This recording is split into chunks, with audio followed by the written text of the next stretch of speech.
about to learn to crochet this beautiful beanie in my hands. Then watch today. These are what we'll be using for this. We'll start by making a slip knot, which I already went ahead to make. Then insert your hook. Then for the size I'm making, which is for a 5-year-old, I'm making a chain of 4 to 5. And this chain is going to serve as the length of our beanie. So you might want to make the chain a little bit longer than the actual length you'll be needing. I'll be dropping a head sizing chart for whatever size you'll be making. The measurements we need for this beanie are just the circumference and length. After making a chain of 4 to 5, we go right into the third chain from the hook. So you count 3 chains, and into the third chain you make a half double crochet. Then for this first row, all we're just going to be doing is making half double crochets till we get to the end of the row. Remember, you might also want to take a note of your tension. You don't want to make your stitches too tight because this is a beanie and we need it to be very stretchy. So we'll go ahead to just continue making our half double crochets till we're done, and then I'll meet you right back. So into the last chain, as you guys can see, into the last chain you make a half double crochet. Just right into that first chain you make a half double crochet. Then you chain 2, and as you can see, I'm also trying to weave in my ends so that I don't have extra work to do when I'm done. So you go right into the first stitch. Into the first stitch now, you go right into that first stitch after your chain and make a half double crochet.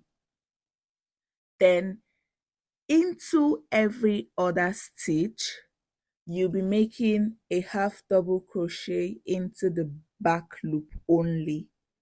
So the back loop is just in the middle, in between your chain now, in between the stitch. You just insert your hook right in between that stitch, and then you make your half double crochet. That is the back loop. So you make your half double crochet on the back loop of every stitch, not into the stitch, but the back loop of every stitches till you get to the end of your row. So we'll just go ahead and repeat this half double crochet into back loop till we get to the end of the row, and then I'll meet you all right back. So guys, I'll just go ahead to make half double crochet into every back loop till I get to the end of the row while walking over my leftover yarn so I don't have extra work to do.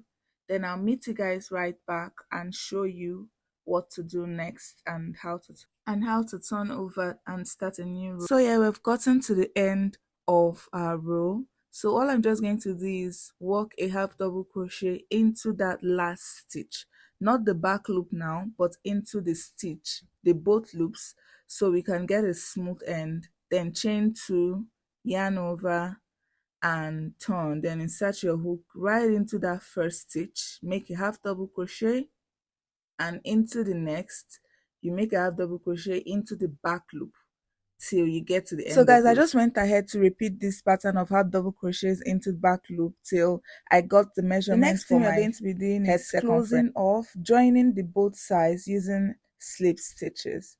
So all you're just going to do is insert your hook into the first stitch and into the other on the other side and make a slip stitch.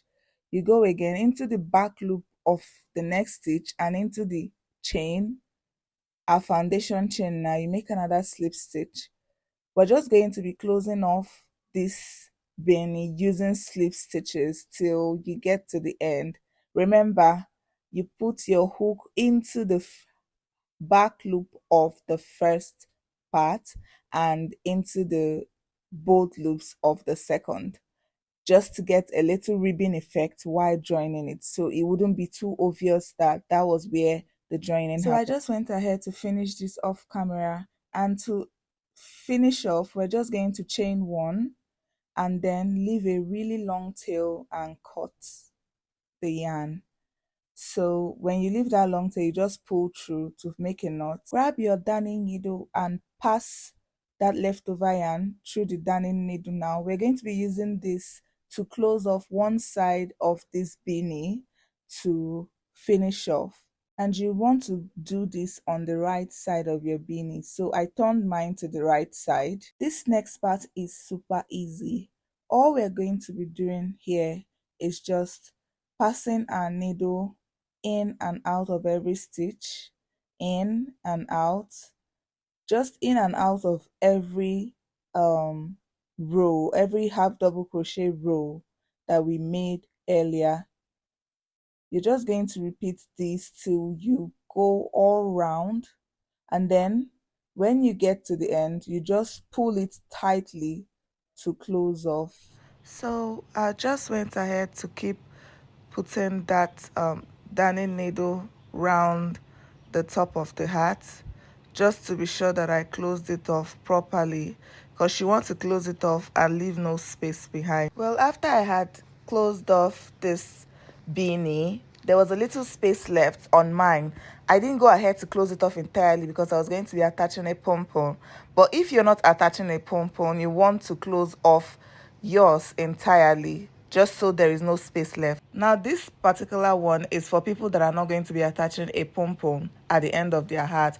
Well, for me, this beanie is actually for the child, and I'm going to be attaching a pom-pom at the end. So I want to leave that little space so that it gives me room to attach my pom-pom properly. So this is what our hat is looking like at the moment. So if you don't want to attach a pom-pom, your hat is actually ready. Well, for me, I went on to make my pom-pom off camera, and I just grabbed my darning needle and used a long yarn to just attach it. It's super easy, just the normal way you make stitches. You just attach it to the tip of your hat, just where you have where I had my little space left.